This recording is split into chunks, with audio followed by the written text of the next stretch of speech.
when America is able to get into a symbiotic relationship, one where America benefits, that is America first. America first is not just fixing the roads in your neighborhood and then taking that money and fixing the buildings too, and then not having any sort of relationship with other countries that makes money. Like, that is America first, fixing your neighborhoods, fixing your schools, fixing a lot of these other problems with our education system and the corporate way that we do things here in this country, healthcare, all these other things, right? Those are America first as well. But benefiting from having other relationships with other countries is America first. Deciding to knock out the nuclear capabilities of a country that wants to see America burn to the ground is America first. I mean, what do you want to do? You know, do you want to sit there and take that blow and be reactionary, or do you want to be proactive, right? Like, these are some of these things that you have to broaden the scope and what you understand America first to be, and understand that relationships with other countries, doing business, using the influence we have from doing business is called soft power, and is also America first at the same time. America first means America thriving in all of these other ways. It doesn't mean just closing our doors and focusing solely on American problems and American problems only. That's not what that means.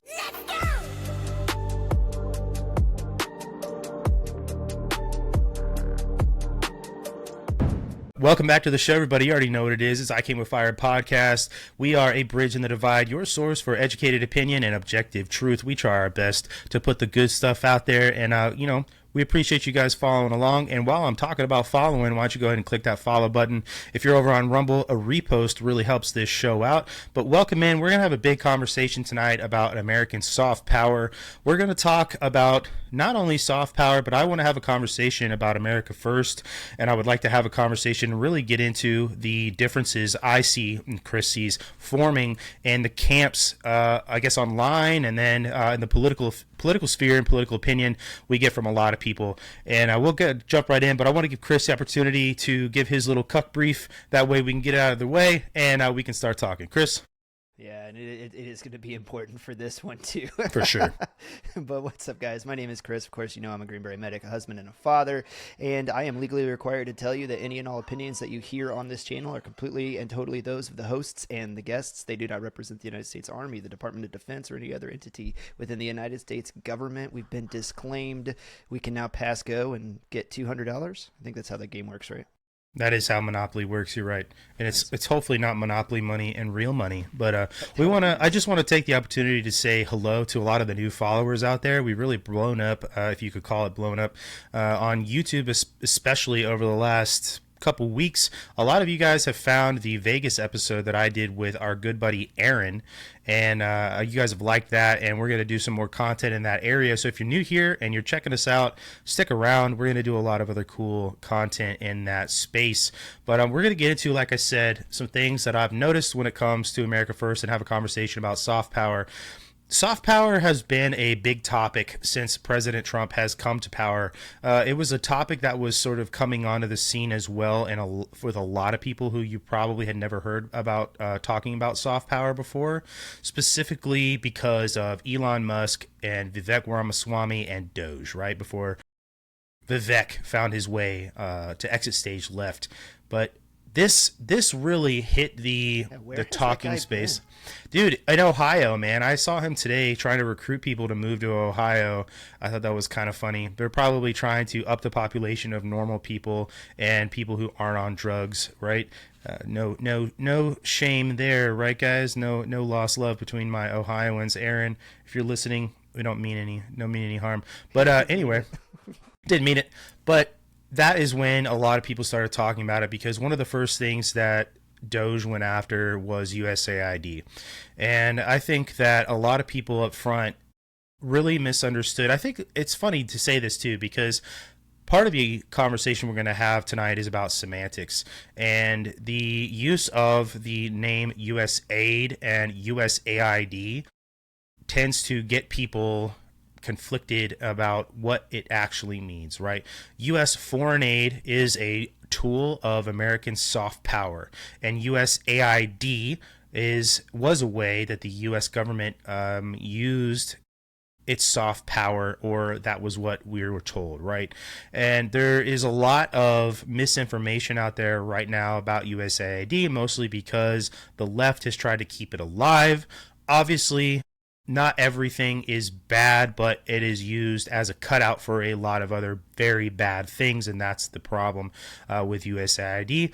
Chris can talk a lot more about that if he wants to. He kind of has to be careful a little bit just because of the nature of Chris's work, but we will talk about it. And let's start there with the semantics of it, because when you say USAID versus what the news was saying about USAID, is that it sounds like foreign aid. And what's the first thing that comes to your mind? Starving kids, battered women, natural disasters, America being America, right? Captain America out there providing love and help and all these things, when in reality, USAID, when you say it that way, it doesn't actually mean aid. It's an acronym that has an entirely different meaning.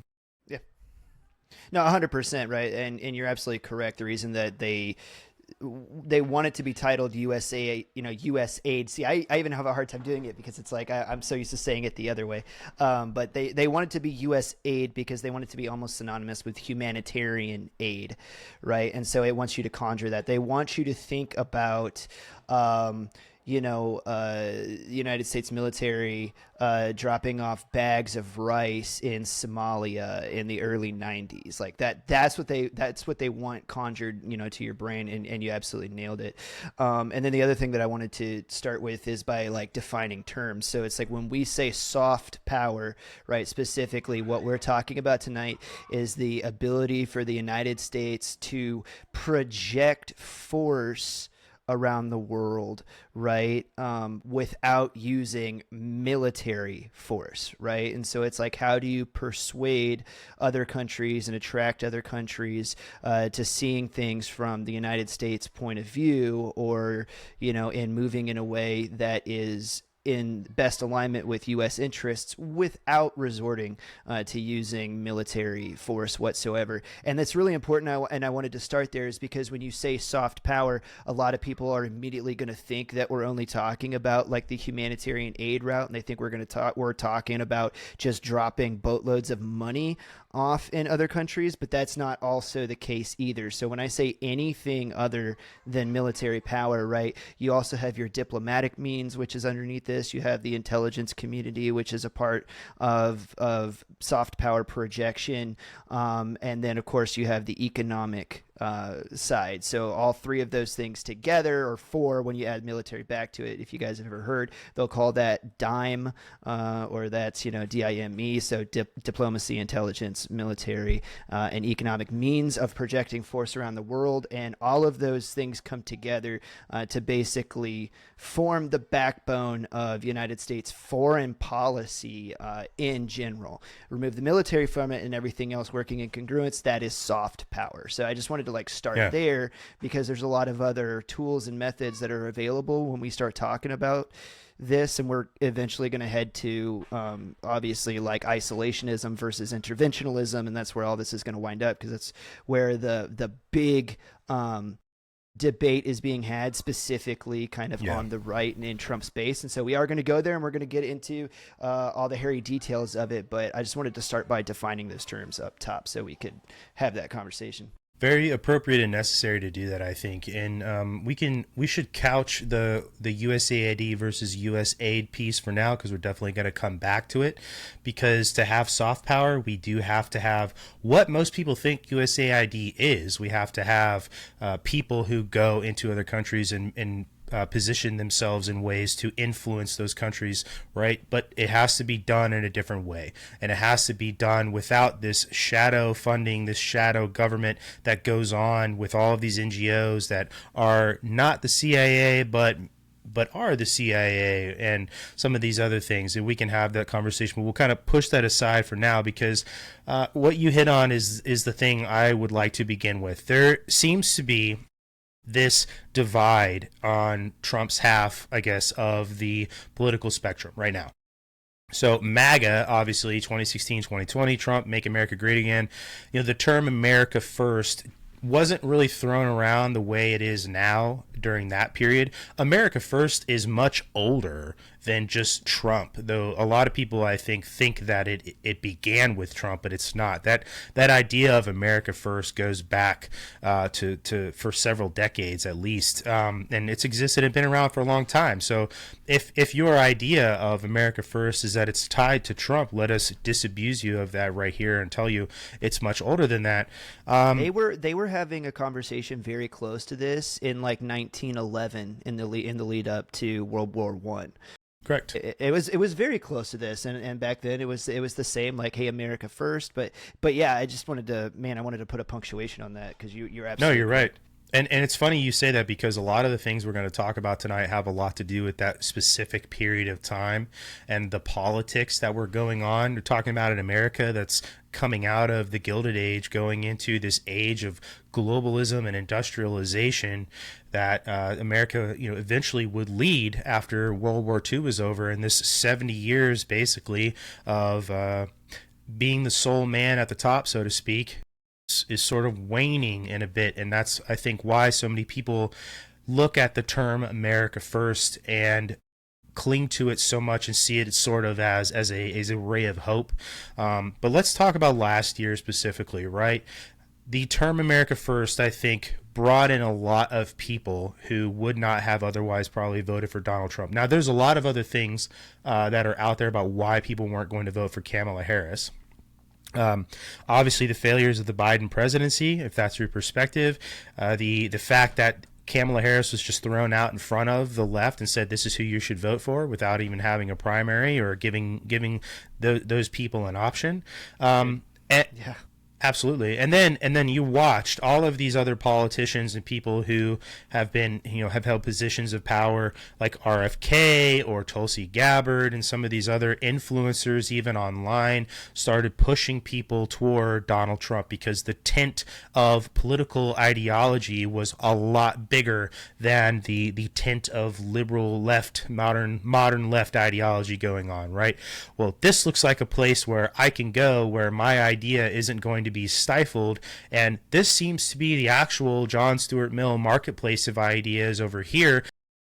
As somebody who is very pro Second Amendment, for an example, I do not like RFK's position on the Second Amendment, but I think what he's doing for our country right now is really good, and I think that he's being used in a manner that is appropriate for his skill set, and he has nothing to do with threatening my Second Amendment rights right now, right? So this is a very intelligent move and sort of showed a lot of people that, hey, we're opening up this political spectrum here. There's a place for me in here.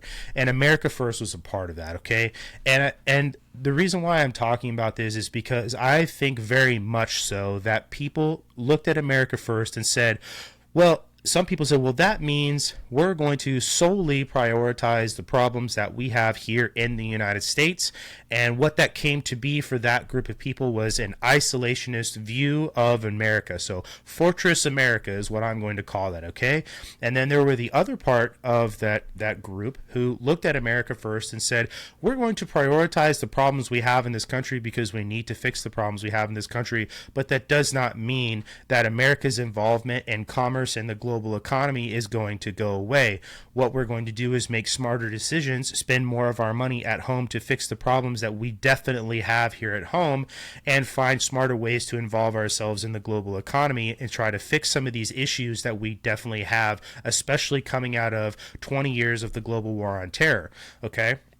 And I think that, there was no group conversation between these two people wherein they realized they had semantic differences about what America First meant. And now that the Trump presidency is in full swing, those differences are coming out very publicly. And a lot of the voices, too, that were helping Trump get elected last year, people like Dave Smith and Ian Carroll, right, even Candace Owens, pushed people towards Donald Trump, now have a lot of issues with the Trump presidency, right? Some people, obviously, Chris and I have been critical of some of the decisions that Donald Trump has made as well, though I'd say that we would be in the camp of thinking he's done more right than wrong. We do point out the faults. And then there's the other half who looks at this and says, well, Trump hitting up the NATO countries and saying, you need to increase your defense spending or I'm walking away. Well, we see that as America first. And in one way, and that other group saw that as good. We're going to stop our involvement in these alliances, and we're going to just be what from America first. What that really means is America alone, right?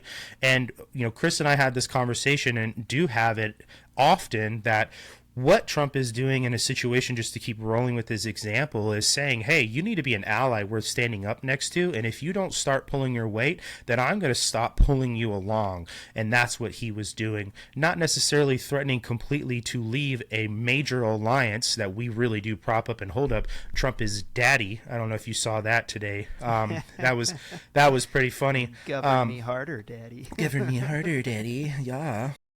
Wunderbar.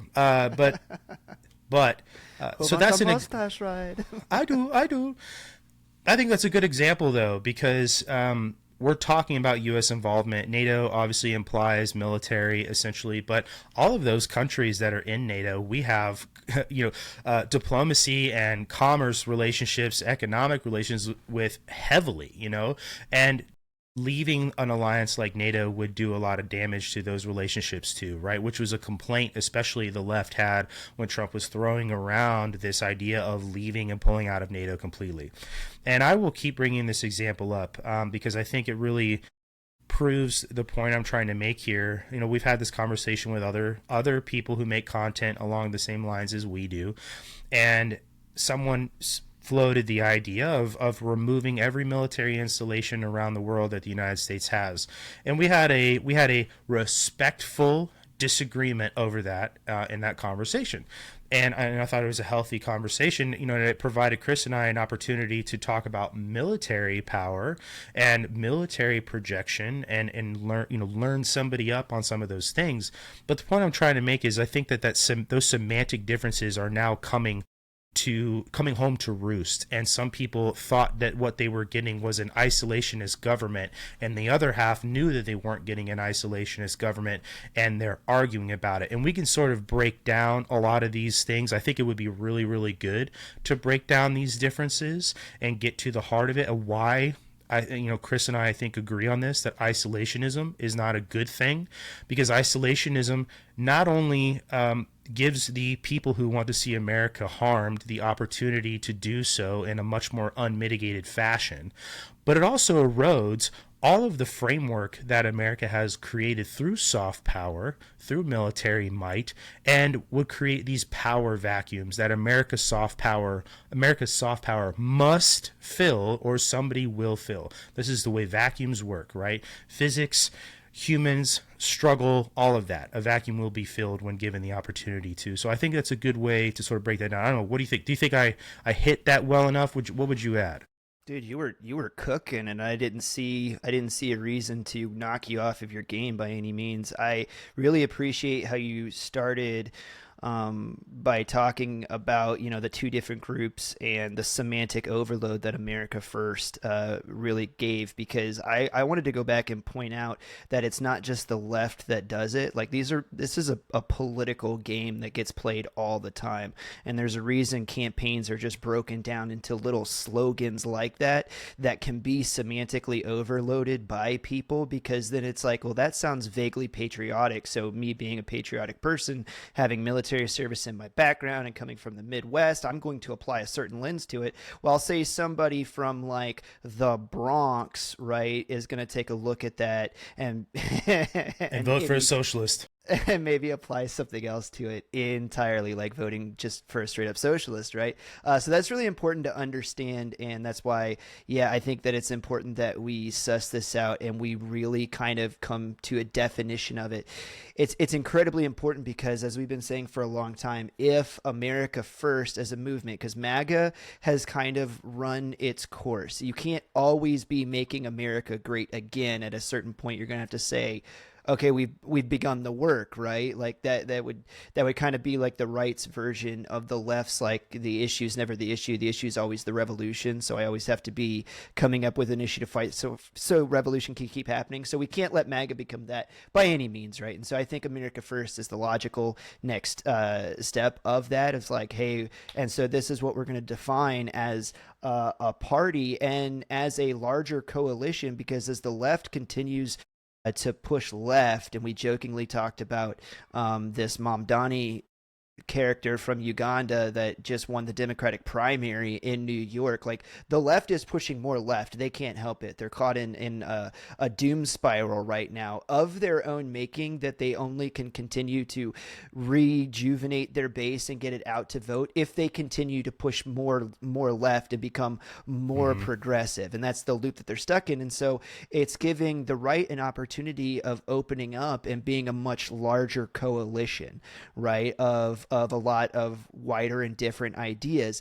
Now, the people to the very far right on issues like abortion, of which, I am one, are going to have to be okay with dealing with people that are kind of more moderate on issues like that. But then in the same vein, people that are more open to foreign policy, which I would call like more of a centrist and moderate position that likes to pump foreign policy, is going to also to have to reach across the aisle with the people on the extreme right that just want to be isolationist and just kind of pack everything in. And so it creates this great opportunity moving forward to where it's like, I think that it might be a little bit hyperbolic when the president said during his inauguration speech that America's golden age has begun. But realistically speaking, the opportunity actually exists if cooler heads can prevail and people start thinking just a little more pragmatically and a little less ideologically. And that's not to say that you should like abandon your principles or anything. It is just to say, like, hey, the job of politics is the art of getting what's possible done.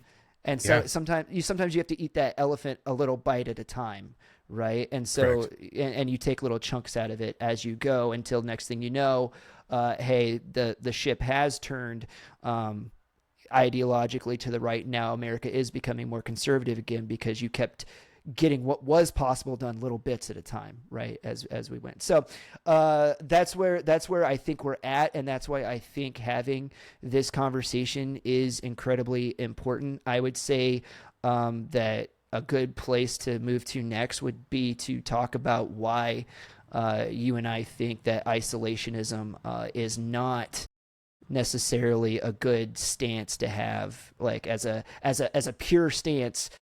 I'm just going to start off by saying this and toss it over to you. We live in the global hegemony that was the United States from World War II until about 2010 is declining. China's on the rise. Russia's on the rise. The United States is slowly repolarizing into a multipolar world with regional powers being able to exert more power than they have in the past. That's partly our fault. That's partly the arc of history. Everything rebalances and goes through shifts. But for those reasons, I'm just going to say it like this, because the United States is living in an increasingly more multipolar world, we can't, for the sake of our own existence, just pack it in and not participate in global geopolitics. Correct. We cannot just turn everything. We do not have the luxury of doing so, because China certainly isn't going to become isolationist. Russia certainly isn't going to become isolationist. Russia is in Ukraine still right now. China is bearing down on Taiwan and is also looking to move into all the places, like you had talked about vacuums earlier, that the United States economically moves from. China seeks to fill those voids. So for all those reasons, if you just pack it in and look completely down and in and go, hey, only domestic policy only, then you're going to wake up in a world in just a few short years where the United States dollar no longer has purchasing power. Right. Or the United States can't project force across the world anymore. Like that's just what'll happen. But go take it from there and run. Well, I was just say your last point is about the dollar. Everybody in this country who is an adult and has spent the last several years as a working adult and you grew up in a world where America was the dominant power, stop and consider for a second what that would mean if the US dollar was no longer the global currency, and what that would mean for you. You have grown up knowing only that, and your life would significantly change if something like that were to happen. The childhood that we all reminisce about having in the 90s certainly isn't the childhood that our children are having right now, but it'll be much more different even if something like that were to happen. But I just want to go back to what we were talking about before, because yes, we absolutely need to, I think would be a good place to do this is, or to have this conversation, is to defeat the idea of isolationism and get that out of the way, and then start having a conversation about not only why, even further about why soft power is a good thing, but where almost like giving solutions and talking about areas where American soft power can enter itself in a new era and sort of have this regenesis that the United States is trying to have. But the one thing I wanted to say is that Trump hasn't even been president for a year yet, and this, I would say, is the first real obstacle that the voter base for Trump has had with one another. And it's this argument over what America first should mean. I agree with you completely that the next evolution of MAGA, so to speak, is America first, because that's who adopted that notion this time. It wasn't the left. They made an attempt at recapturing some patriotism, because most people associate the left with not being patriotic at all, because they've spent the last 20 years trying to convince us that the United States was a terrible place to begin with.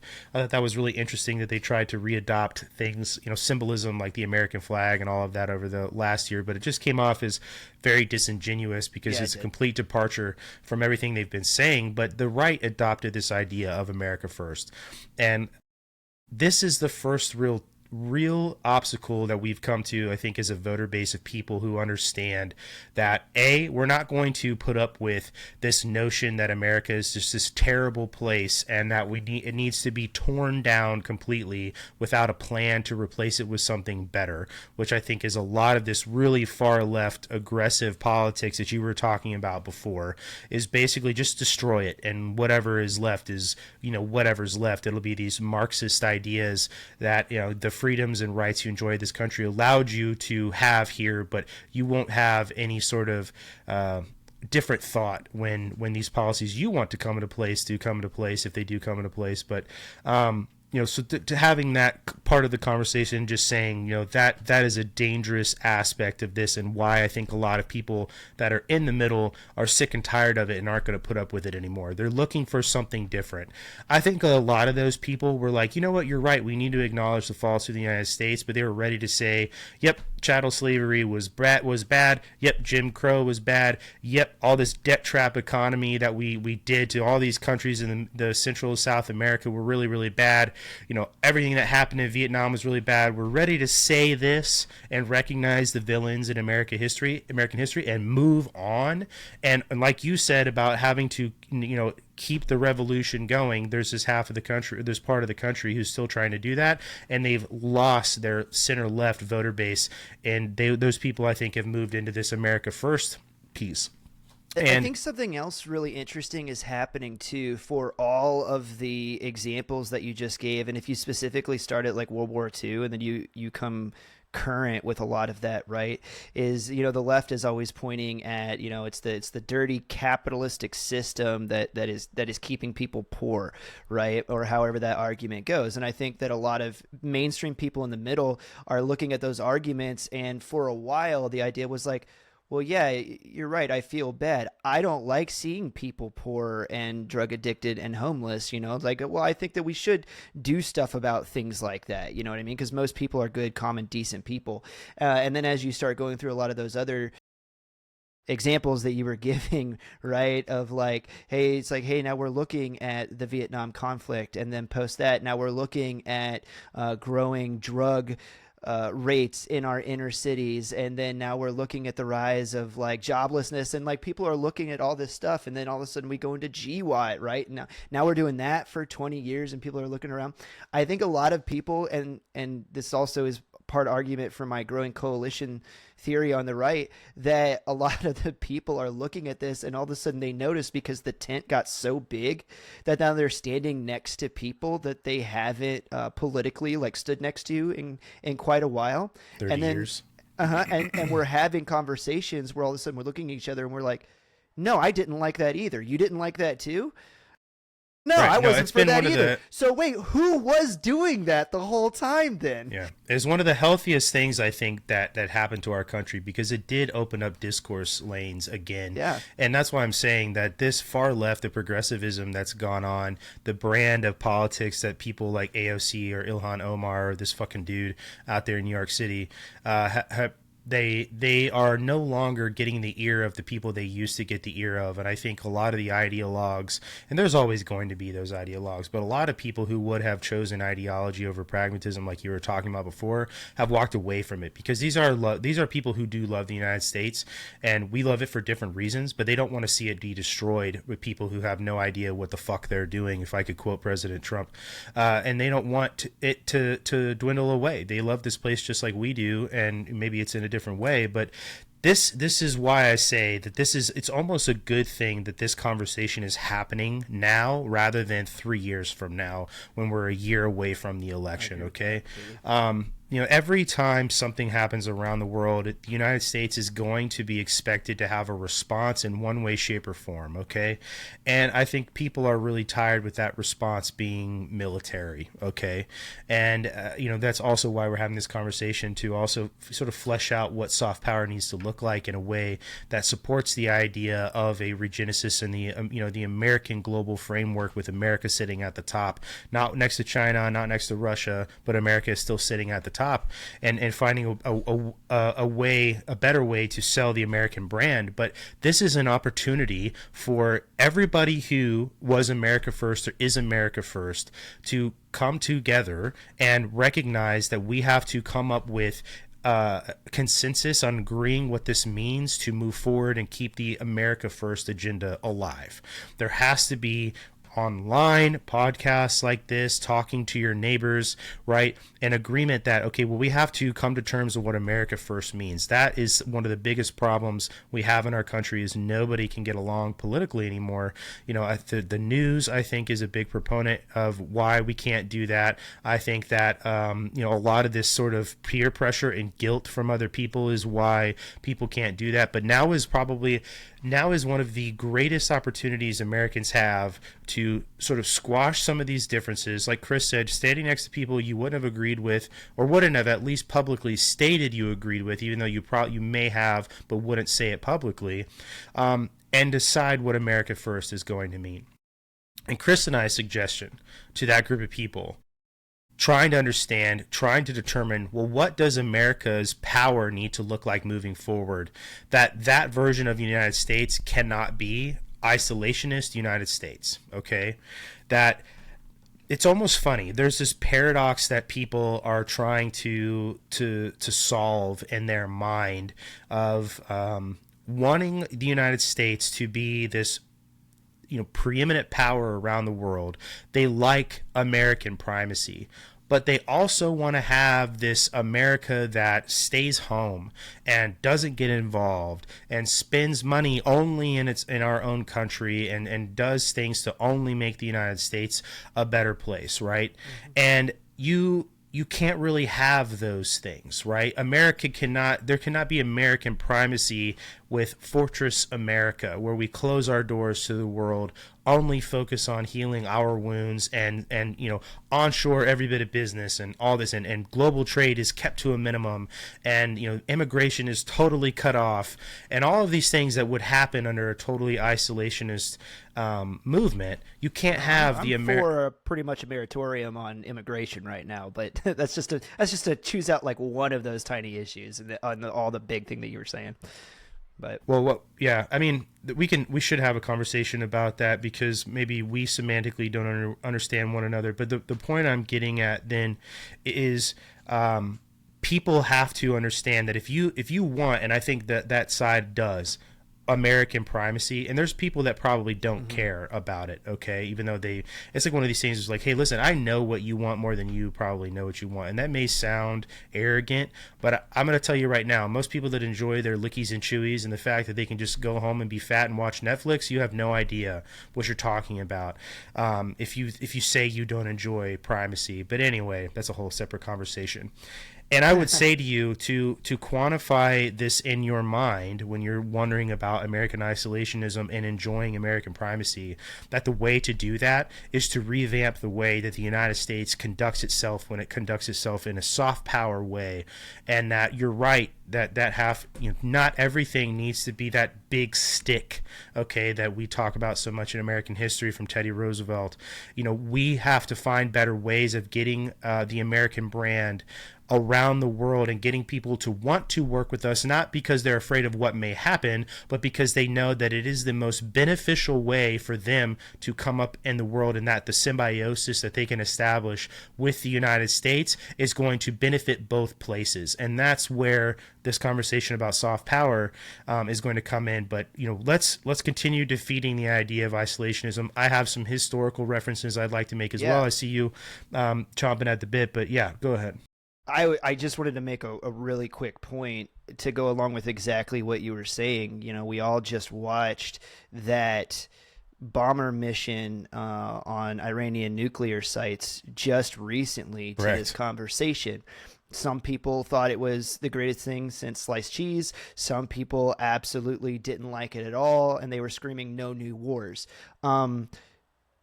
The thing that I have to say about that is if you remove soft power projection from the equation, then all you're going to get is more of that, because all you're leaving yourself with, right, as a negotiating tactic is military intervention. That's all you're leaving. Tool in your toolbox is a hammer. That's it. That's all you've left yourself with, right? So whether you liked it or you didn't like it, like, just know that going forward. Like, I wanted to say that because if you take all the other abilities away, then you're left with only the one, right? Well, we're talking about ideas today, so let's go into the immigration thing real quick when we talk about like isolationism, and then the way that I would say that the United States should move forward with immigration, because immigration is a problem. Immigration control is something that absolutely needs to happen, and I think an example of that would be Europe and a lot of the issues they have going on there. Obviously, immigration control means also stopping the flood of illegal migrants that came into this country, though those 4 years have passed, and the president is trying to solve some of those problems. I would suggest that in the past I have said that I think that a complete moratorium on immigration should happen. I think that I wouldn't be opposed to that happening, but I think that to find the sweet spot in between these things would be to look for allowing immigration from countries who typically share the values of the United States. And that's going to look a lot like Western countries, okay? And allies that contribute to the United States in big ways. I would say the Japanese are another group of people who contribute to the United States in a big way. And I would say that those sorts of people in the immigration that we have and would be the way we focus on immigration, and limiting immigration from countries that really, if you're coming from a Muslim theocracy, I think that you really probably have no place here in this country, or at least if you do, you shouldn't have the ability to run for office and hold political office in this country. That's for sure. You need to have some. You need to have some skin in the game, I think, before I want you making decisions for me and my family, and be a couple generations down the road and sort of prove yourself as a contributing American. Because as Chris and I like to say, citizenship has to mean something, or otherwise just like the laws of supply and demand, if everybody has it, it doesn't mean a fucking thing. So I think that when I talk about immigration, that's what I mean. Countries that contribute to the United States, countries that are of shared values, and those other countries that do not share those values. we could talk about completely stopping for a long time, or at the very least dwindling it down to a few people a year or something like that, and very specific cases, for whatever, for extreme cases. So that's what I would say on immigration moving forward. For yeah, for my part, I think that there should be like a freeze on immigration for a certain period of time, and that's not to say borders closed, people can't visit the United States. I'm talking about green cards, visas, like those types of things that are part of the immigration process, or where it's like, hey, we're not accepting new citizens for a certain period of time. And I think maybe like 5 years, maybe 10 years might be appropriate, somewhere in there. And then exactly what you said, like, opening back up to countries that share values with the United States, like that's just a common sense. That's just a common sense stance on it. Why would I ever want to import or like throw the door wide open to my house to people to come in and live with me that I know absolutely hate me and want to kill me? Like it's just retarded on its face. But that sounds racist because you're picking and choosing countries. Shut up. Like it's like this is the You're right. We are. that's the type of thinking that got us into the situation that we're in, right? So I think we've all proven that you're not a serious person, and that line of thinking doesn't get you anywhere, and only breaks everything that it touches. But see, those are just the kind of the nuances, right? It's like you said, hey, you were willing to like just slow things down to certain countries at first. I think that maybe there should be a space, but then open back up to those. But it's like we're 75. I wouldn't be mad at a total to the pause same. either. I wouldn't be mad. I think that there is value to be gained from having people with shared values come into this country, especially in specific sectors like agriculture and tech. But there's a lot of smart people here in this country too, and I think a temporary pause wouldn't necessarily be a bad thing. I wouldn't be mad at it if it happened, and I wouldn't be mad at it if the slowdown and the focus primarily on countries with shared values and principles, and the countries that provide value to the United States in a reciprocal way would be the best people to look at letting come into this country and be an American citizen, because being a citizen anywhere, even throughout history, came with certain privileges, right? And it is a privilege to live in a country like the United States. And Chris and I have seen this firsthand, and so many of our audiences have seen, a part of our audience has seen this firsthand, whether you're a veteran, an active duty military member, or you've just traveled around the world and spent time, whether you're just visiting or you were doing some sort of mission work or whatever you were doing, you've seen just how fortunate we are to live in here in the United States. And the reason why too it's not racist, like Chris said, people are going to saying something like that, is society has to have a shared set of principles and values. Otherwise, it's not a society. This is why when you analogize it like this, when you're in high school, there's all these cliques, and it can be really toxic. And this is a very oversimplified way of doing it. But what tends to get people together is shared values and shared principles, and that's just the natural way human beings operate. It's why tribes are the way they are, and it's just the natural way that human beings have done business since we have gone back in time. Is why it's so unique to be an American, and this melting pot we boast about having is because it's a melting pot. It's not a cold bowl on the shelf with all of these different frozen veggies jumping in, not integrating with one another. It's a melting pot. To go back to Teddy Roosevelt again, we have one flag. I want immigrants who want to come here and be wholly American and adopt American way of life and American principles. Not come here and think you want to have Sharia law, or not come here and think that you want to just tear down these principles and replace them with Marxist values. Like, that is not what we believe in traditionally here in the United States. And so that's why I say it's not racist. It's actually the very natural thing that human beings do, is tend to gravitate toward people that have shared values. Even in your friendships, right? Personally, you're not friends with people for the most part probably that you dislike, right? We all have frenemies, I guess, at some point in our lives or not, but you don't associate with people that aren't healthy for you. And as a nation, and if we're a nation, you have to have shared principles and values, and also I would say shared struggle, that you have to have people who want to be here, who think along the same lines as you do. Obviously not total robot, one of us type of stuff. That's not what I'm saying, but you have to come to the table and be able to say, you know what? like what Chris and I just did on immigration, there's like this small nuanced difference the way we look at it, but at the end of the day, we recognize that there's a problem and it needs to change, and we have solutions to do that. So that's what needs to happen, and it's just a natural thing. It's not racist. People who come here in this country need to be people who want to see it be great and integrate. That's all he's saying.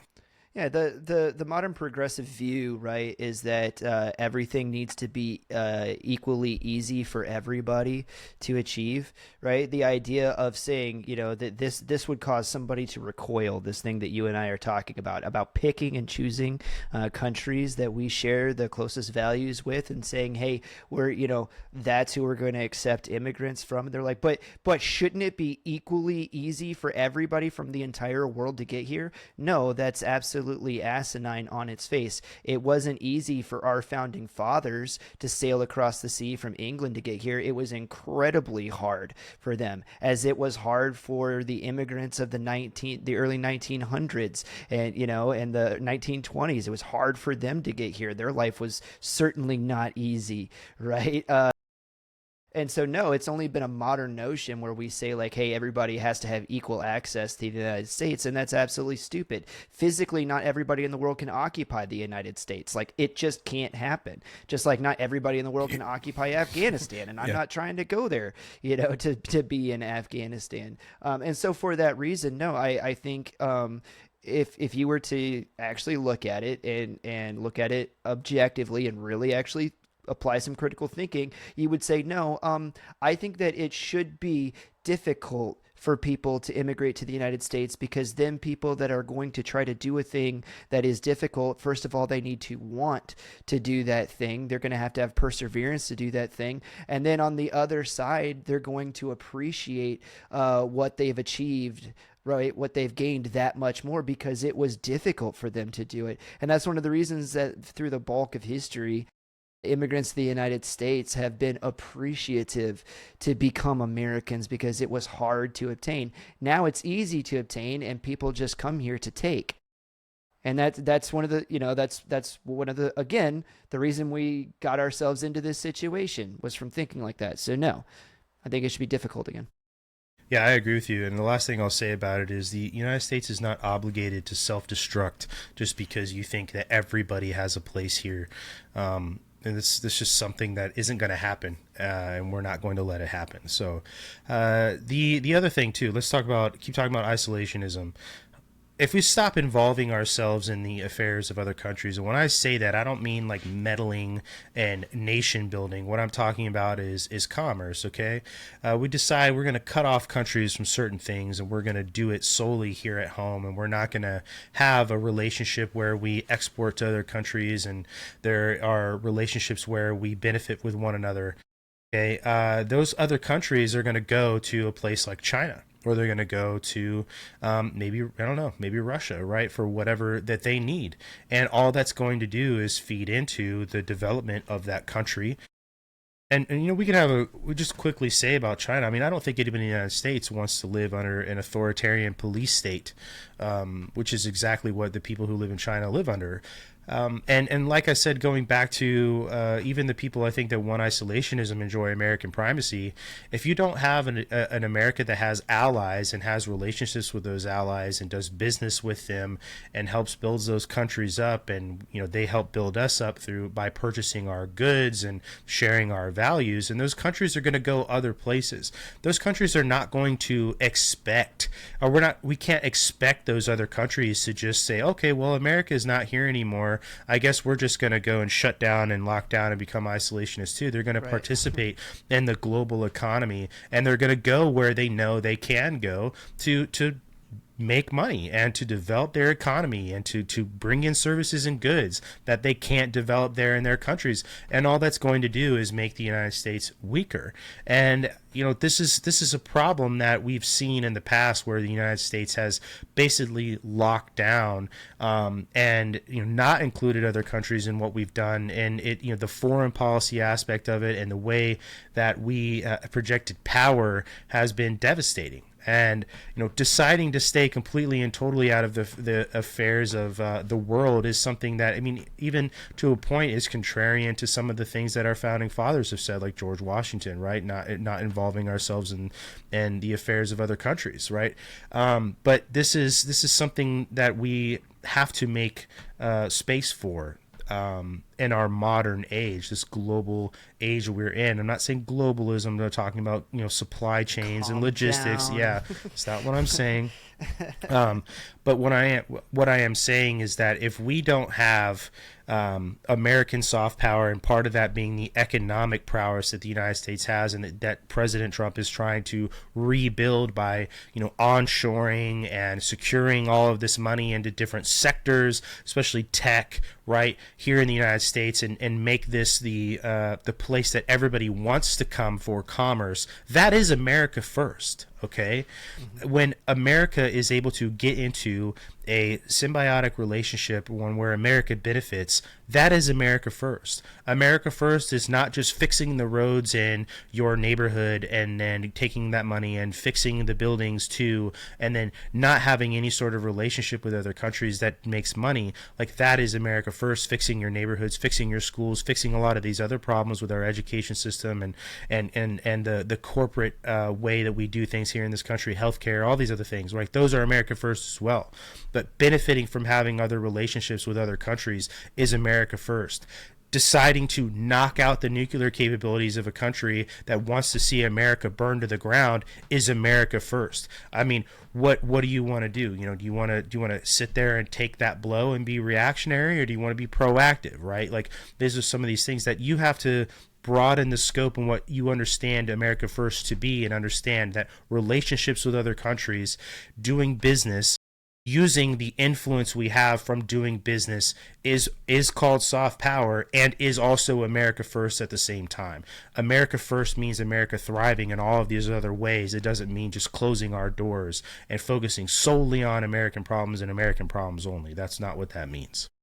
Yeah, unfortunately, we live in a globally interconnected world. We do. And you can't hit the time machine and go back from that.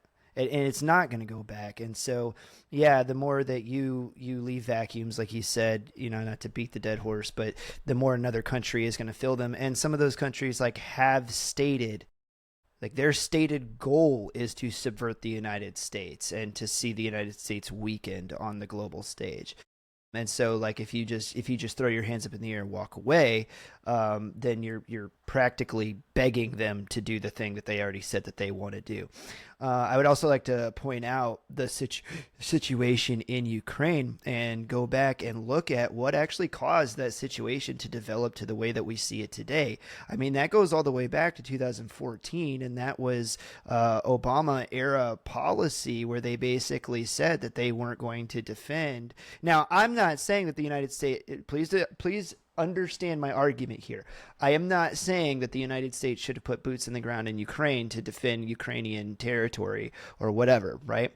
But what I am saying is the United States signaled to the world, we are not going to defend Ukraine, Crimea, all the way back in 2014, and we're really not going to flex any other muscles to do it. I think that would have been a situation where application of soft power through either diplomatic, economic, right, or intelligence means to what was going on in the area could have vastly changed the outcome in that situation. And then you move from there through Trump era policy. It cools off for a little bit. Then obviously you go into Biden era policy, where President Biden at the time said in front of the world that, well, it's going to depend on what type of incursion Russia has into Ukraine, and then we'll figure it out from there, which was a giant signal that we didn't have a foreign policy dedicated to Ukraine. And then and here's the big thing, right? Because I can feel the whinging of a lot of the people that like to listen to us and thinking that I'm just shilling for American intervention, putting money on the ground in other countries. I've got a good historical reference to back you up too. And I'm absolutely not, because of what I'm trying to say is we are not always going to be in charge of the government. And so in the same way that it went from Obama to Biden to Trump to Biden, and then it was under the Biden policy that was, pulling back soft power from the area, that then all of a sudden allowed or invited Russian incursion into that situation. And then all of a sudden, $50 billion later, you tell me which you think would have been cheaper. Now, there's also the argument to be had that, certain power players invite things to happen on the world stage so then they can cause emergency situations that allow them to launder money through corrupt countries. Right. Fair point, right? I'm not arguing whether or not that is the case of what happened here. Correct. What I'm arguing for is when the United States is a good faith actor, and when people that are in positions of powers are good faith actors. This is such a good example. That a proper application of soft power would have or could have deterred a situation exactly like that, what we watched. I love that you said that, because the historical reference I was going to bring up is, look at the United States post-World War I. Like, over 100,000 American lives were lost during World War I. Overwhelmingly, the United States became anti-war post-World War I. And quite frankly, could you blame them, especially with the way warfare changed during World War I? The entrance of all these different gases and different machine guns. And I mean, it's so funny. You look at like the French infantry when they first entered the war, they were wearing the traditional... the French infantry. Is that an oxymoron? They were still wearing Napoleon blue, right, pants, their trousers, and the Germans showed up in Feldgrau and were ready for it. So there's all these weird things that changed warfare, but America was avidly anti-war. And obviously we had this turn inward, and we had the stock market collapse, and then in the 1930s Congress passed all of these neutrality acts, when my historians will remember, and essentially what that was the United States saying, hey, we're not going to give loans, and we're not going to sell guns to countries that are at war, essentially trying to prevent another big global conflict like what World War I saw, right? And those neutrality acts, they didn't work. And in fact, what the point Chris was making about Ukraine and Russia, all it did really was enable it. The United States had all of this power coming out of World War I. It was a country on the rise. Obviously, we had the stock market crash in 1929, but the neutrality acts that were passed by Congress in the 1930s didn't work. You saw the collapse of Weimar Republic, of the Weimar Republic in Germany, so the fascist rise of these regimes in Germany and Italy and Japan, right? The passiveness that they saw from the United States, this dominant power in the West, was basically interpreted as weakness, So there's no deterrence there, like what Chris is talking about. I think, too, that you could make an argument that if the United States had made a more assertive stance throughout the 1930s, as Germany and Hitler in Germany and in Italy and Japan were coming to rise, and some of the stuff that Japan especially was doing in Manchuria and China, right, that sort of gets lost to the annals of history as well, probably would have discouraged, or at the very least delayed, the onset of a global conflict, and the result of that, too, and we kind of alluded to this in the live show we did the other night, right? Like, while Japan purchased like 80% of their oil from the United States, and the United States had an oil embargo on the Japanese prior to the bombing of Pearl Harbor, which that oil embargo is in large part why they bombed Pearl Harbor. But the Chinese buy 90% of Iran's oil. Now, they use 13% of it and they reserve the rest of that. Example isn't exactly the same, but if you cut off somebody of 90% of the oil from one country, you're inviting more violence and you're not deterring anything. And that's the point Chris is making here, right? And it's why isolationism is dangerous. It lets authoritarian regimes shape the world order, where the United States is saying, hey, we're staying neutral. Meanwhile, all of this fascism around the world during the 1930s spread. Democracies like the Weimar Republic fell, It cost us time. We had to rebuild by the time we decided we were going to get into the war.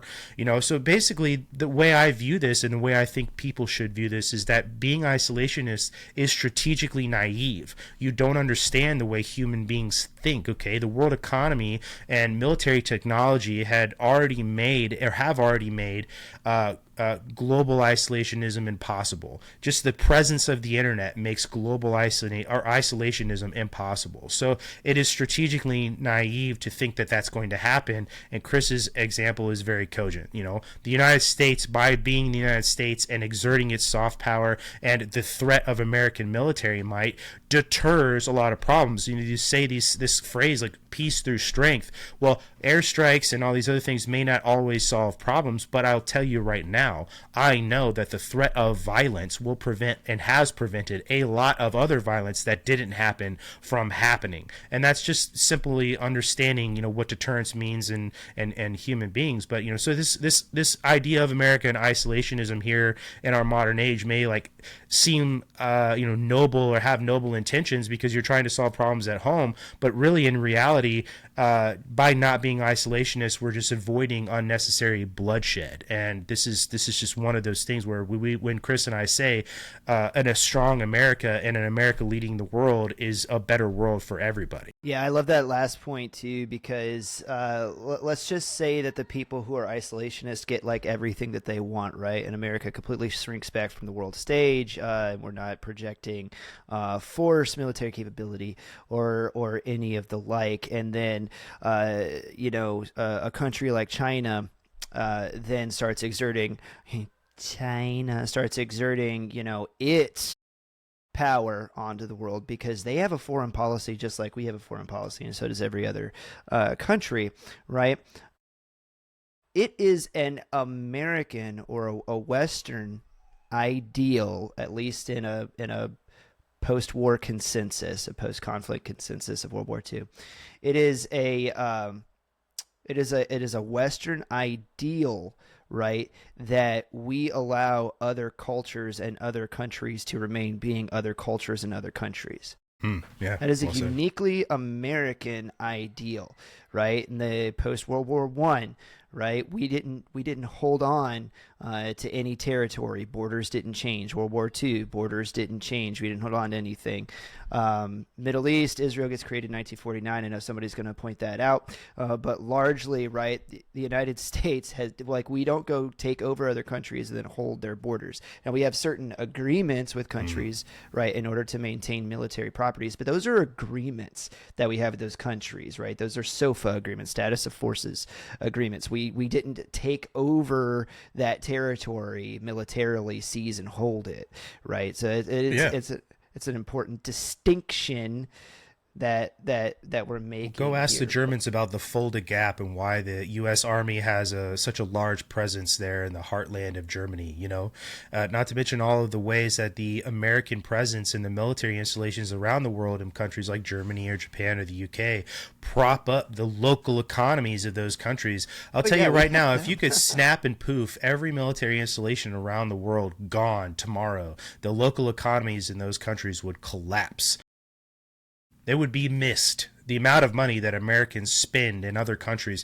I'll tell you right now, it is one of the oddest things you'll ever see. I'll give you an anecdotal example. If you've ever spent any time in the KMC, the Kaiserslautern military community, whether you've deployed and gone through Ramstein, maybe had a 3-day pass on your way down to the Middle East, and you bopped around Kaiserslautern, one of the funniest things you'll see, and it is odd to see, are American car dealerships in the heart of Germany, okay? And the reason why they're there is because GIs buy cars. And there's a car dealership on base, but there are all of these dealerships that just sit right outside of all these small little Air Force and Army casernes that exist out there, and it's just funky seeing a Ford dealership right there in the middle of Germany. And that's the example of American soft power that we can provide. This is a way that we prop up other countries, Americans buying cars out there, right? And you're speaking to a German, okay? I'm not sure exactly how all the money that goes into buying a car over there makes its way into the German economy, but it does. I couldn't give you an exact breakdown of the way that happens, but I'm just trying to make the point here that Americans spend so much money. I'll tell you right now, when when those people, the military leaders and the Department of State leaders go to the table with the local governments and they have conversations about maybe problems that American GIs are causing over there, and there's all these threats about things, I guarantee you, and I know it happens, the threat of American business leaving those countries is used at the table, and that's soft power. That's just another example, and it's a very niche and specific one, but it is. Hey, you know what? You know how much fucking money Americans spend in Rhineland-Pfalz, Germany, the province that most of those bases exist in? A lot. And that gets brought up, so just another example. It's not just America sitting there like some fascist group of people that just exist in their country and go shit on the sidewalk, even though you come to my country and you do that. It just is an example of the way that Americans do prop up other countries all the time. Yeah, it's one of the biggest reasons that I was so for President Trump and his tariff policy when that started getting implemented, because that represented the United States using more economic power around the world in trying and implementing these tariffs, right? Where, again, if you're a no new war person and you don't want to see military power used around the world, then you should want to see the United States be using more economic power, economic soft power, and exerting that on other countries. And I think that we've largely seen where they've, for the most part, been successful in everything that they've tried or were used in the process of negotiating for. So that's a big win, big dub on the board and my board.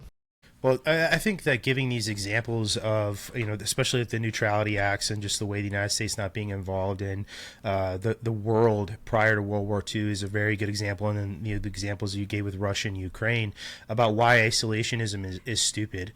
The way that the United States won't be involved in technological advancements is really stupid. But, the last thing I'll say, I mentioned America's brand before. And when you are involved in the world, one of the other things that you're doing is you're leading in a moral and culturally way as well, okay? And the United States knows this, and Chris and I have even made reference to this in other podcasts before, and this doesn't work all the time, and I'll give you two examples, okay? But Levi jeans and pop music, right, with the Soviet Union, those are culture things, right? And those are things that were used to influence young people in the Soviet Union and make them pro-America. It was a big deal. It didn't really work in China, okay? Like this idea of liberalizing markets and eventually they'll become more like us, that didn't happen, okay? And I think that was intentional on the part of the Chinese Communist Party, that they were never going to let that happen. And I think that they have a much stronger grip on their people than when, we're talking about this period of like the 1980s as the Soviet Union was collapsing, that the leaders of the Soviet Union didn't quite have that sort of throttle control anymore that the CCP does, especially with the way technology has helped the CCP control power. But what I'm saying is that it's also an example of a reason why isolationism is dumb. You want to be a cultural and moral leader around the world. That is, I think that our way of life is pretty good. I'm not saying that other ways of life suck and other morals and principles that other countries have are terrible, right? Like there's things that Americans do that in other countries do that I think are good, but you want to be the moral and cultural center of the world. And I think America has really lost the plot on a lot of that too, but that's just another example. Yeah.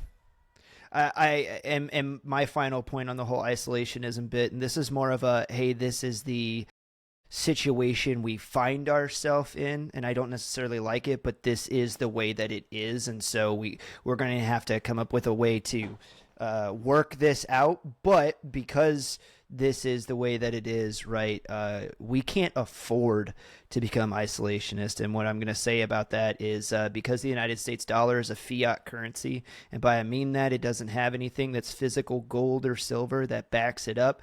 In fact, what the United States did was we sold a lot of our manufacturing to other countries, and the reason we did that was because we are now tying the value of the United States dollar to another country, saying I want to, as the United States, you're saying now I buy a thing from you, and the other country goes, okay, what are you going to give me for it? dollar bills, yo. And so because we let them produce it, then we give them dollar bills to produce the thing that they make for us. Well, that is the business uh, um, relationship. Wow, that is the business relationship that we now have with the world. And like I said, I'm not a big fan of that we've offshored all that manufacturing.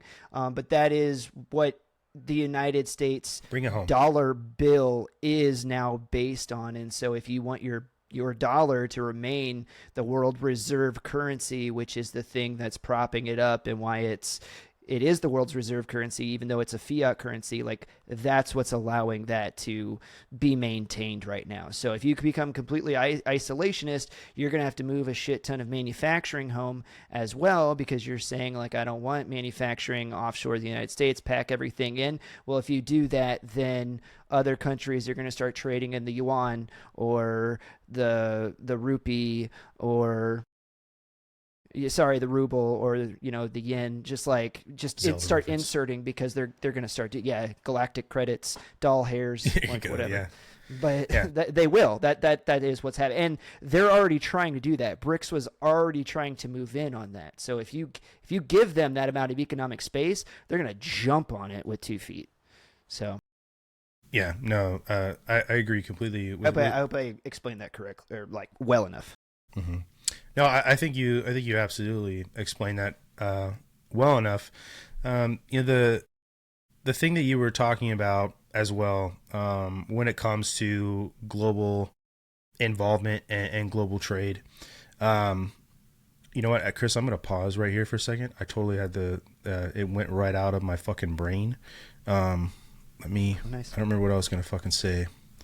That's okay. I forgot how to say the word relationship. I don't want to sit here and flounder for a second. I also don't want to pause too long. Fuck, you had said something, and I was going to try and get into it. I know it had to do something to do with the fucking Chinese. I'm going to write this down. Like, the Chinese motherfucker. Damn it. I hate when that fucking happens, dude.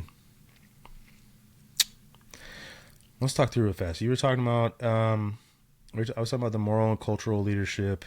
Mm-hmm. You had mentioned. I've been talking about the vacuum all night. I said the Chinese would not.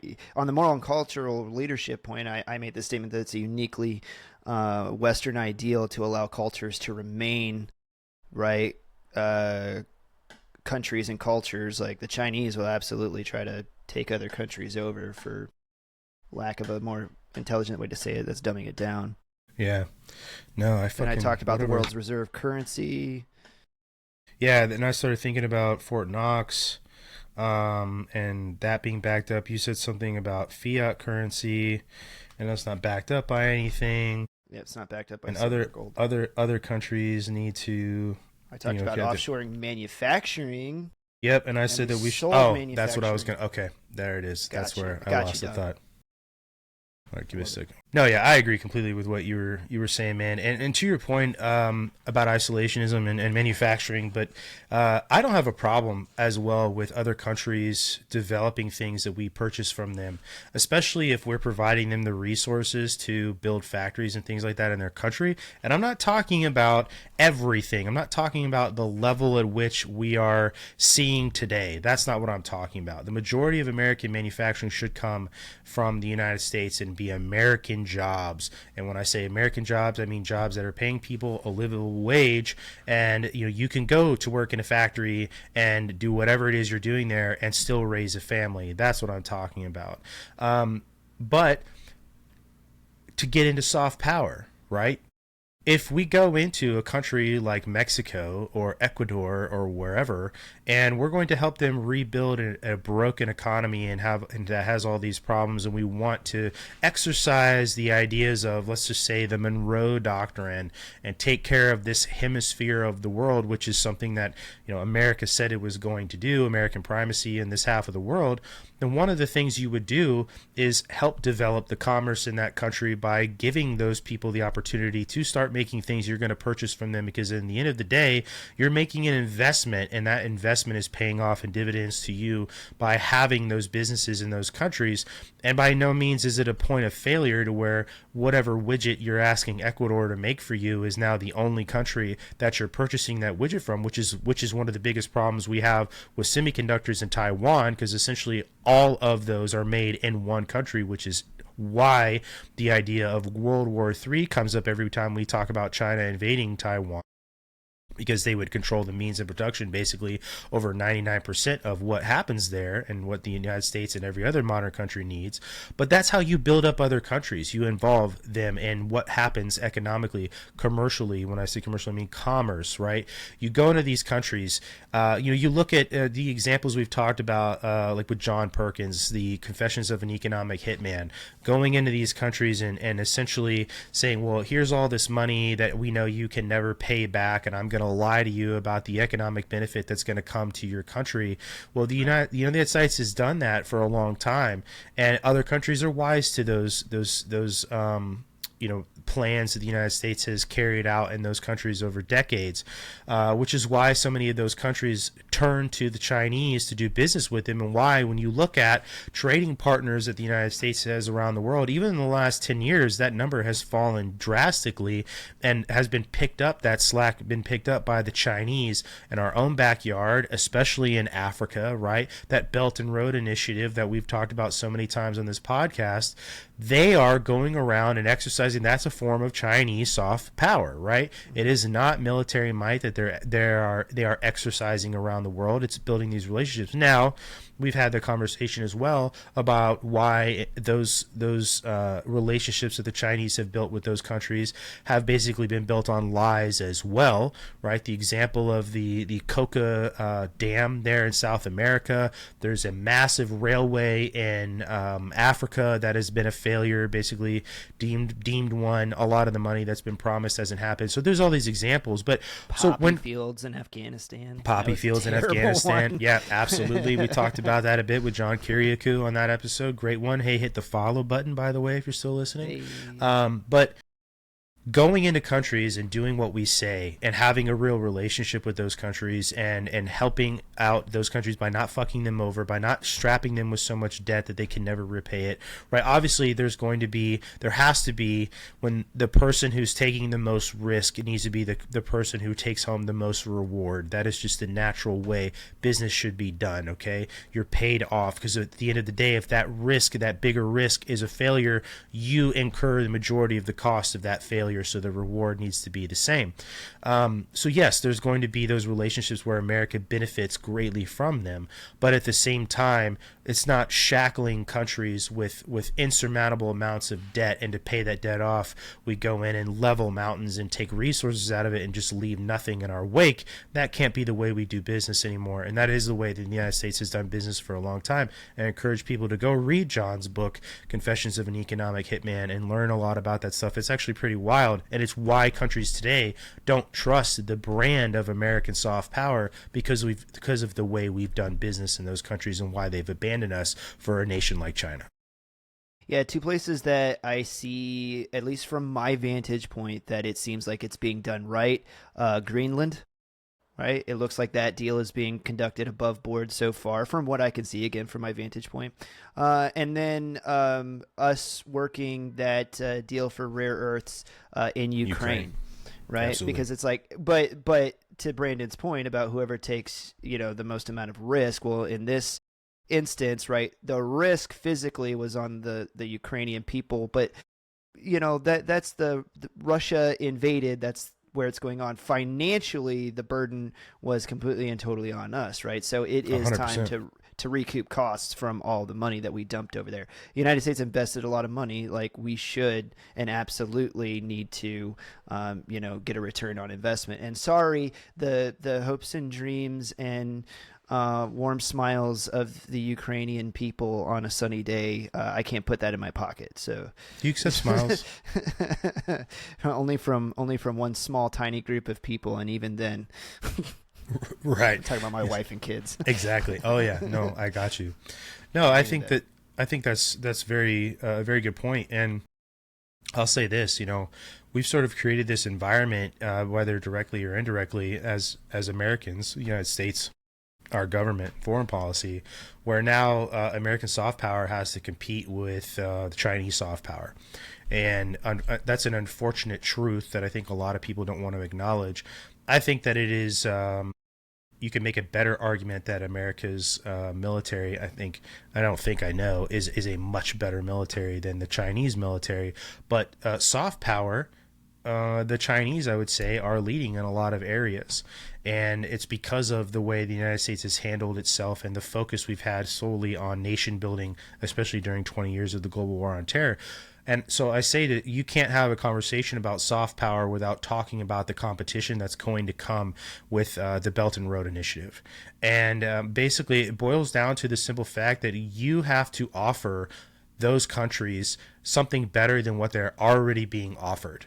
And you have to meet them where they're at and give them what they need, without the underlying strings they don't see. Obviously, there's going to be strings. We just talked about risk, right?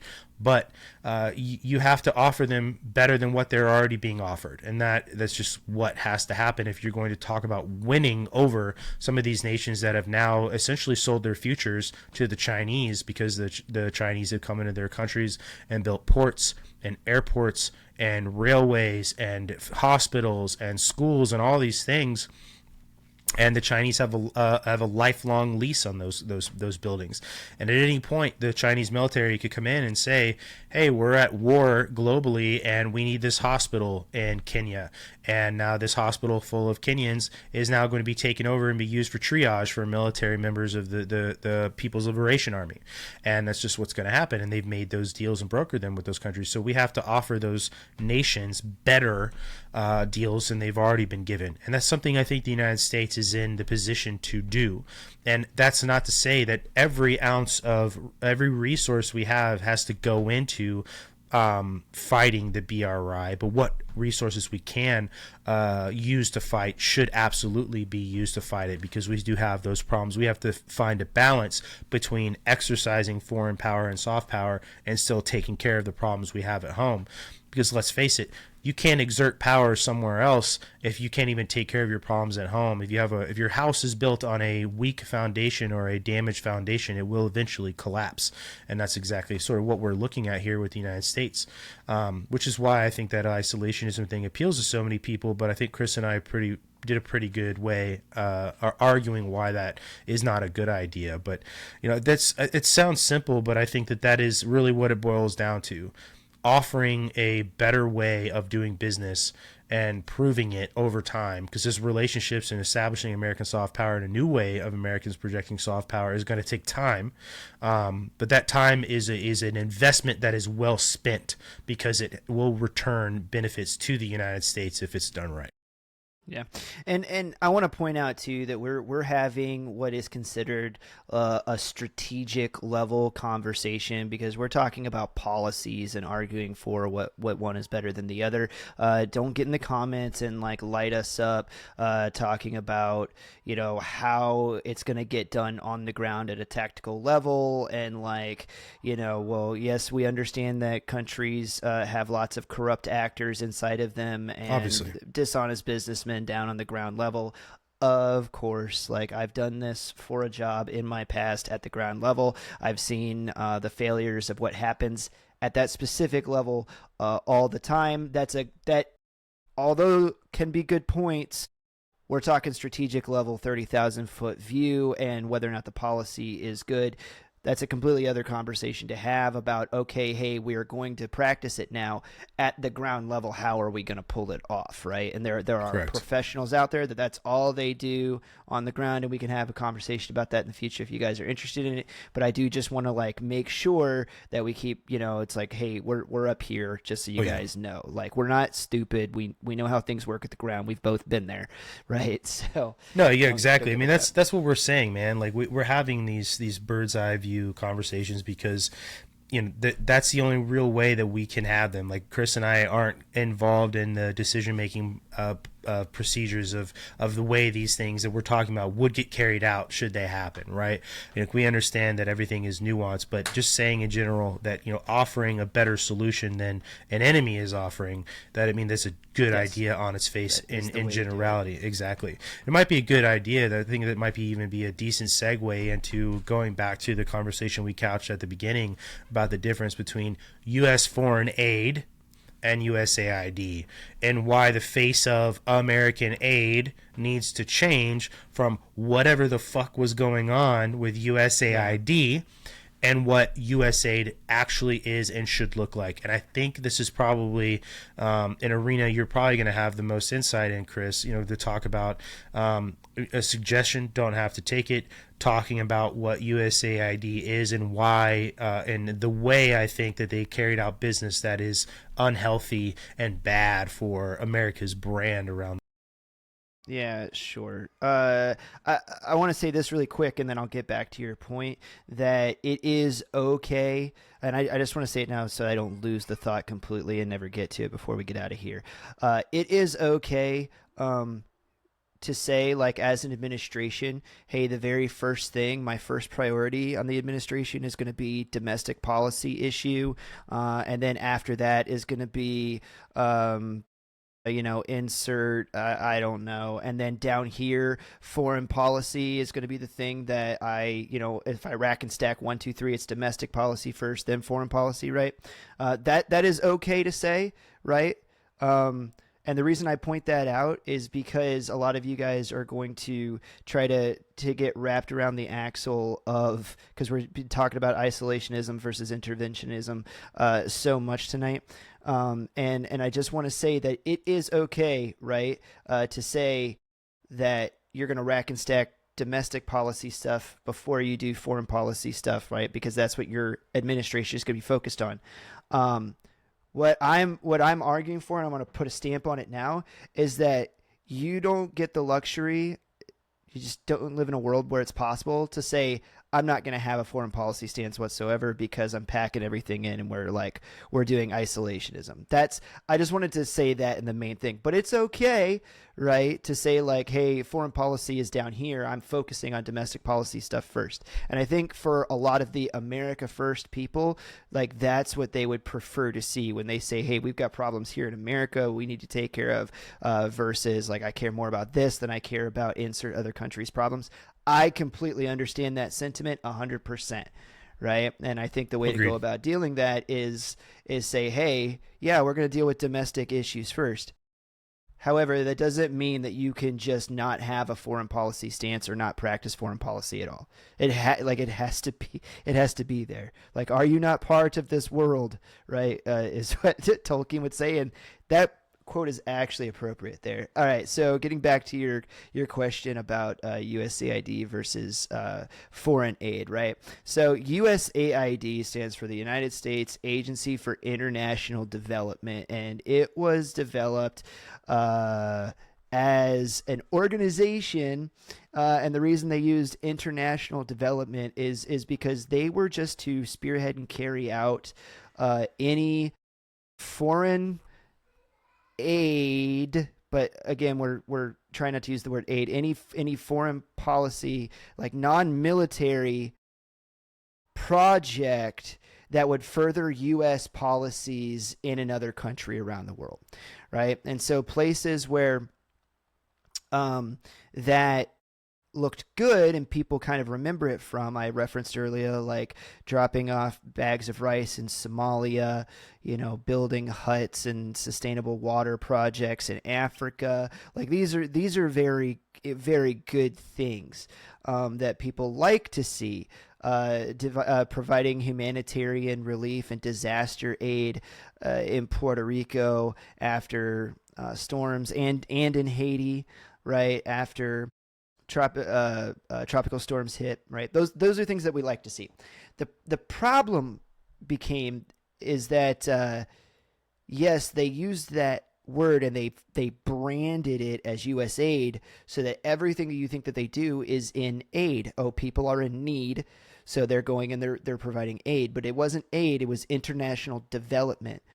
So that's when Doge went in and started kind of popping the lid and seeing a lot of the other things that's considered international development that agency was being funded for, or money was going into that for, right? And so it's like we all saw, gay Sesame Street in Guatemala or whatever, and then there was just go through them. They were all so ridiculous. I've kind of forgotten about most of them, right? But we all saw some of the ridiculous projects that were being funded in there.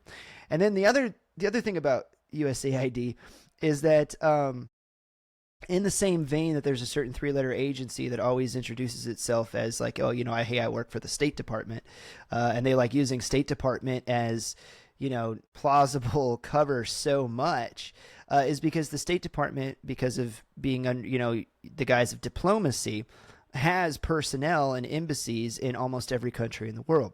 So if you need to put people in a certain country, what's the perfect cover that you would use? Well, work with another international or another government agency that already has a complete and total plausible reason for it to have personnel, right, in that country moving around and doing things, right?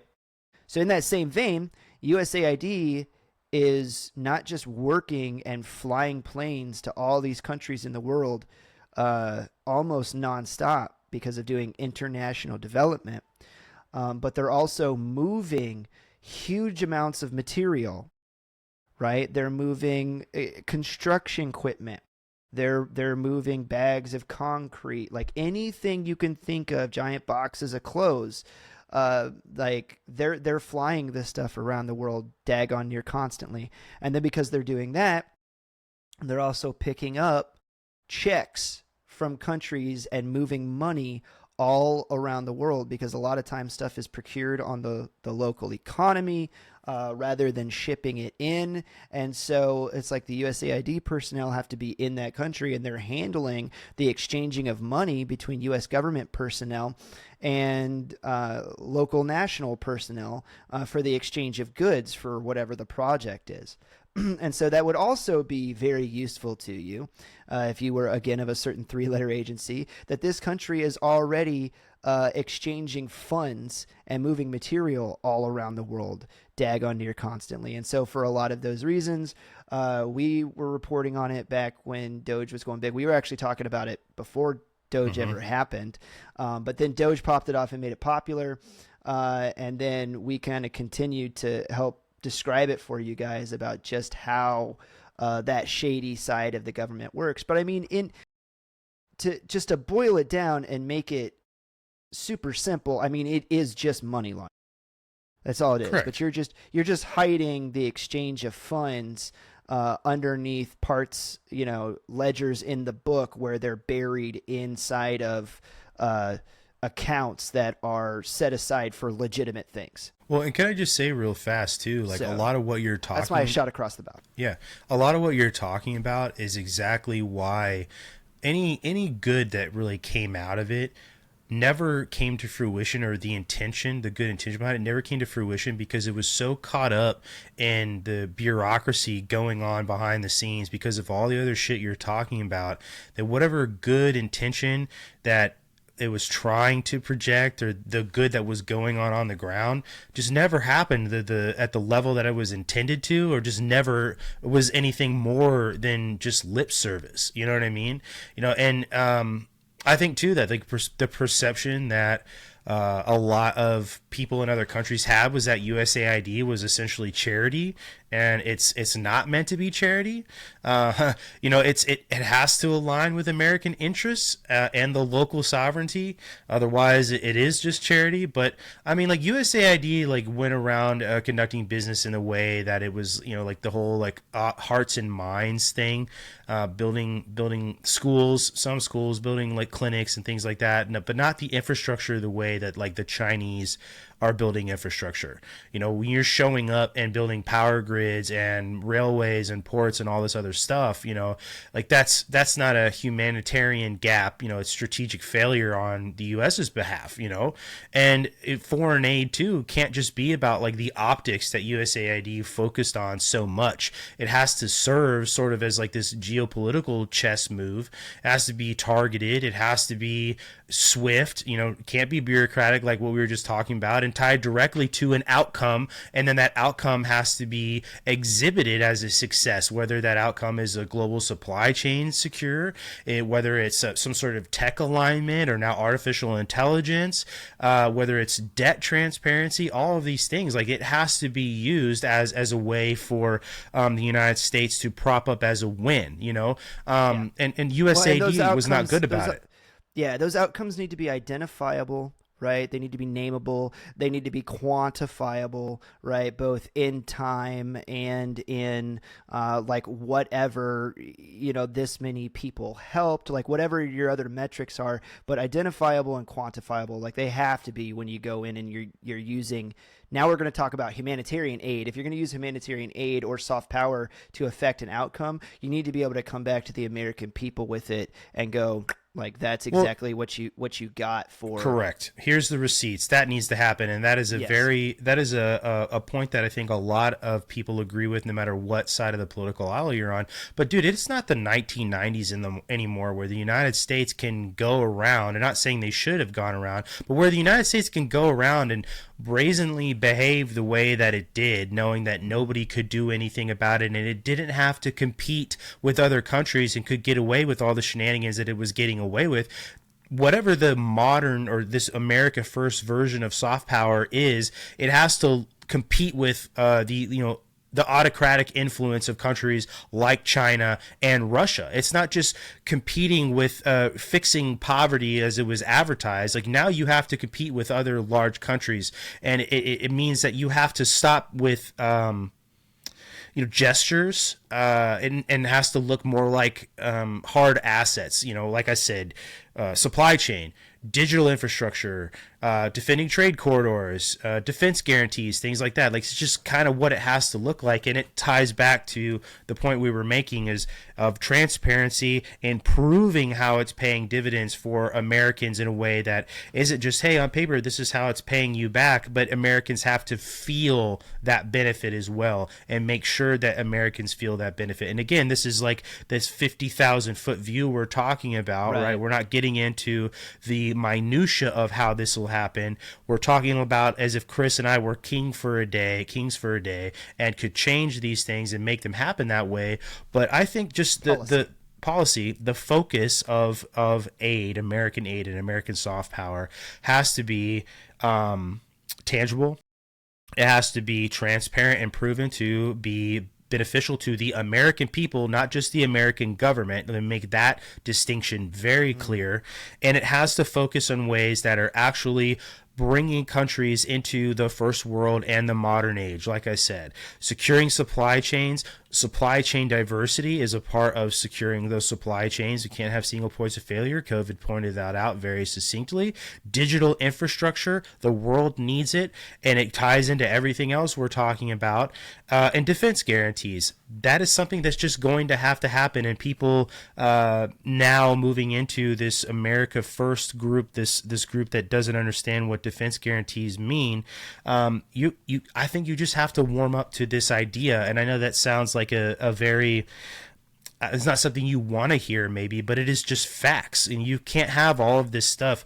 Soft power is backed up by the fact that we can rock the shit out of your ass if that doesn't work, so this honing it in to being something quantifiable, like you said, is the only way.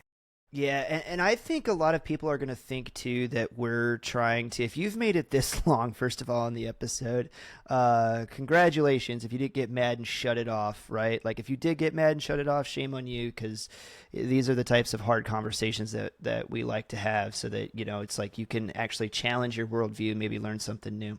But I think a lot of people are going to be think that we're advocating for going back to that USAID style of just throwing, bags of cash into the void ad nauseum, and somehow it's going to help secure global hegemony for the United States around the world. And that's not what I'm saying. For the USAID, I think I already showed how just terrible of an organization that was. And I think it should be absolutely closed down and done away with. There's like a way better way to go about affecting the same change that they were on paper supposed to do. And the way that I would do that, honestly, is there's incredible organizations out there. If you're just going to look at the aid, like actual AID now, not international development organizations. Yeah. There's organizations like Samaritan's Purse that do an absolutely phenomenal job. The Free Burma Rangers is another one that I've seen. And it's like, how can we use these organizations to affect kind of the same level of like aid traditionally that people thought USAID was doing when it comes to like, delivering humanitarian aid, disaster relief, crisis management, that kind of stuff. Really what can happen because those two organizations that I just spoke about, and there's several others in that space, are NGOs, and so they're largely driven privately through donations. So how can the United States, right, still have an impact without like USAID being the ones that have to go and do it? It's pretty simple. You just provide the security that an organization like Samaritan's Purse would need, and then largely get out of their way and let the NGO go and do what they do, because their networks are a lot more precise. Their on-the-ground tactics are a lot better.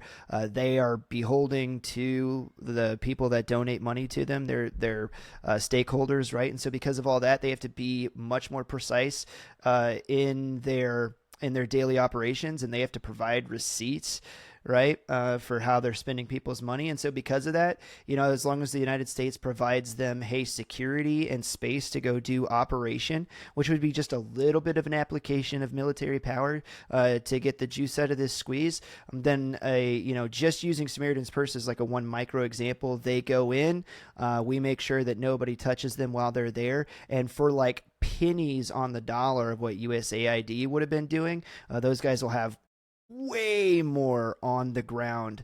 Word just went out of the back of my head. But influence, they'll do a much better job. Say stupid things, soldier. Yeah. No, America First aid, whatever that is, to just summarize what you said, it has to be calculated, cost-benefit analysis. How does it benefit the United States? And when I say United States, I mean the American citizen. It cannot be a blank check, and it must hold the other country accountable, right? Oh, yes. Whatever aid it is a relationship. It's not a blank check. That's not a relationship. That's I give you money, you take it, do with it what you want, and I just keep giving you money. That's not what Chris and I are talking about. Chris and I are talking about an agreement that would go on where the United States is benefiting as well. That's what we're saying. And I just want to point out too, you were mentioning like these private organizations. Like a lot of people don't realize that the private American citizen is one of the largest contributor to global foreign aid in the world, just out of their own pocket by going online or mailing in a check to a lot of these privatized global organizations that does foreign aid and takes care of kids and provides rice and medical aid and all these things. The American citizen, for all the haters out there, is one of the largest donators to those causes around the world writ large. So it can be done in other ways, and just like any other organization, making sure your money is going where it's supposed to is accountability. And I think that's what a lot of this boils down to. This conversation is we want and need accountability. Like there's no other way to do business. It just that's just what has to happen. But I think that we've made a pretty good case for why soft power is important. And I think the biggest ways, or the biggest reasons I think we have is that we cannot allow the vacuums that our absence would create to be filled with countries who want to see us fail and have an express goal of seeing the United States fail. China, Russia, that cannot happen. There are ways that we can exert American soft power that benefit those nations and us as the biggest risk taker in those relationships. we can begin in our own hemisphere exercising this idea of the Monroe Doctrine that was expanded outward more under a presidency like Teddy Roosevelt. Even people call out Teddy for being like too jingoistic when it comes to the way that he exhibited America's power. But I mean, you have the White Fleet that would sail around the Pacific, specifically the Philippines, that were just showing off American military might. Like, there's all these. I'm just pointing at all of these ways that the United States used to show itself as this symbol of strength and power and go around the world, and didn't see the use of those things as a waste, because it's not lost on people that our presence is there, and we cannot allow American soft power to wane and disappear. And we also can't allow the might of our military to be used and used and used to where it's whittled down like the tip of a dull pencil and is not as effective as it used to be because it gets used so often. America needs to be known as a country that does diplomacy the fucking best, and it is the best place to go for commerce and economic prowess. Like, that is the point we're trying to make here. That's what America First should mean. That when we say America First, we understand that it doesn't mean isolationism, and that the benefit of doing business and participating in the global economy not only is America First in that it brings reward to us financially, economically, and resources, but it prevents conflict as well from happening that would cost us money in the long run. There are all these examples we can give to flesh out why American soft power and the power framework that America has and still has, okay, though we are being challenged, is the one that needs to remain in place. I shudder at a world where the Chinese dominate the conversation more than they do in certain places. The end of the day, the world is best when America is strong and America leads. I cannot be convinced of that otherwise. I would listen to an argument, but you would just be talking to me in vain.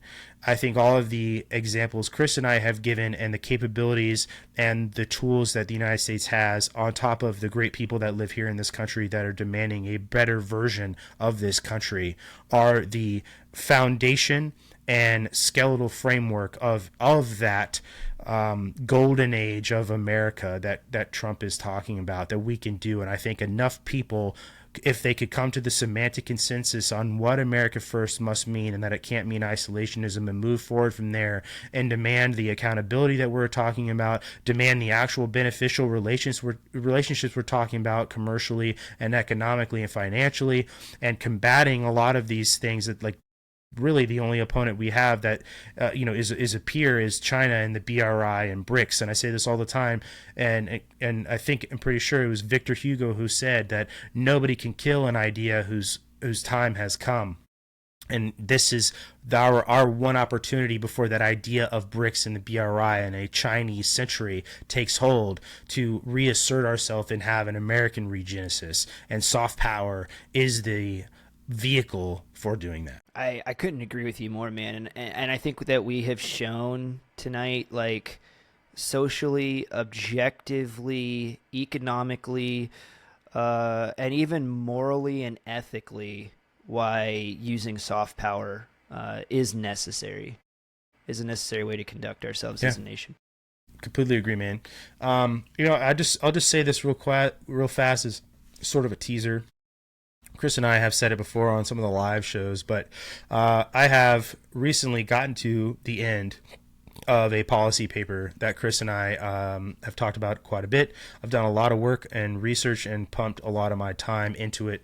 But Chris and I wholly believe that a lot of, and you heard a lot of references tonight to Teddy Roosevelt, the principles of his Bull Moose Party and the things he believed in, even when it comes to the preservation of America's beauty, our lands, and immigration and military might and industry, all of these things. Teddy Roosevelt entered the scene that year, and the election scene in America as a third party, essentially, and not as a way to coup the American government, but as a way to make it better. And the Bull Moose Party did not win, but Teddy Roosevelt's first presidency sought to tackle and did tackle a lot of the problems that the United States has now.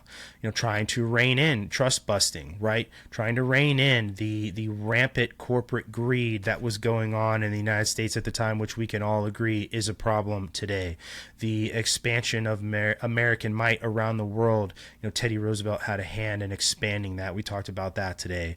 The preservation of America's beauty and our lands, and Teddy Roosevelt had a massive hand in doing a lot of that as well. Teddy Roosevelt also had a hand in making American food better and the quality of our food better. It's just crazy how many parallels there are between what Teddy Roosevelt did and then was trying to do with the Bull Moose Party. Really almost look like a solution to a lot of the problems that we have today. And so when I drafted this 50,000 foot view policy paper, one of the things Chris and I talked about is that it really meets a lot of this criteria and a lot of the things that were going on under Teddy Roosevelt's presidency, some of the goals he had if he had won under the Bull Moose Party. And really just calling it the Bull Moose Restoration and new Bull Moose Party. But I think that America First, in the way that Chris and I have described it, and would love to have conversations with others who sort of feel the same way, that framework and looking at some of those solutions the way that a president like Teddy Roosevelt and others looked at is a great way to look to the past to find some solutions for our present time and the future. And learn, and the opportunity to learn from some of the mistakes and some of the successes as well from the past and adopt them into our current age. So something you guys can look forward to, those of you who like to read boring things. And but this is Chris and I's stake in the ground and how we think America should move forward as a country, and some of the ideas we have that I think that a lot of people can get on board with and write it and present it in however fashion it makes its way online as sort of a framework that people can look at. And when a group of Americans in this America First movement are trying to find a North Star to look at and move toward, that hopefully this can be part of the light that shines about whatever that North Star ends up being, and give you guys a stake in the ground to hold on to, some principles to cling to and look at and point out and advance on your own. That's what I hope this will be for you guys, and this discussion on American soft power is just the first taste of that. So thank you guys so much for your time. But Chris, I know you got thoughts. No, not really, man. I just I'm really happy to finally get this out there, have this conversation. It's been something that we've been kicking around for a long time. Hope that I was able to explain all of the situation, like all of the different topics that we covered tonight, in a way that was palatable and understandable to everybody out there. If not, jump in the comments and let me know, because we really do read the comments, guys, and I'll try and do my a better job explaining it in the future.